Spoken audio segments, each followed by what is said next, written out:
నిమిత్తము ప్రాణము పెట్టెను గనుక దీని వలన ప్రేమ ఎట్టిదైనదని తెలుసుకొనుచున్నాము. మనము కూడా సహోదరుల నిమిత్తము మన ప్రాణములను పెట్టబద్ధులమై ఉన్నాము. ఇస్సాకు విత్తనం వేసి నూరంతలుగా ఫలించినన్న వాక్యం బాగా తెలుసు, కానీ తెలుసంటారా?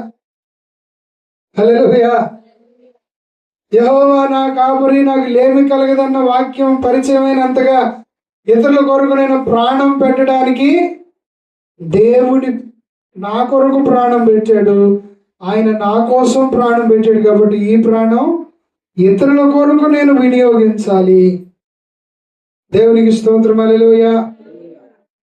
Praise lord. హల్లెలూయా. చూడండి ఆ మాట ఎంత చక్కగా రాశాడో. ప్రేమ అనేది మనకు అర్థమైందా కాలేదా? చెప్పండి, అర్థమైందా లేదా? వెరీ గుడ్, అర్థమైంది. ఏంటది ప్రేమ అంటే? హల్లెలూయా.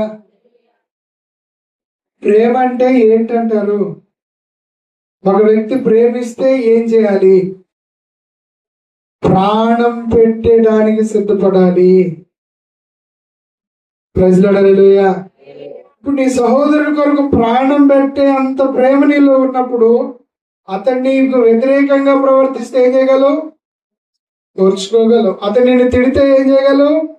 ఓర్చుకోగలవు. అతన్ని నేను అభ్యంతరం కలిస్తే ఏం చేయగలవు? మరి కొంచెం కూడా ఓర్చుకోలేకపోతే, చిరాకు, గొడవ, అసహ్యం నీలో వస్తే, నేను ఎంత ప్రేమిస్తున్నానో తెలుసా అని నువ్వు కబుర్లు చెప్తే, ప్రేమ ఎట్లాంటిదనంటే ప్రాణం అర్పించటానికి సిద్ధపడేది ప్రేమ. Praise lord. హల్లెలూయా.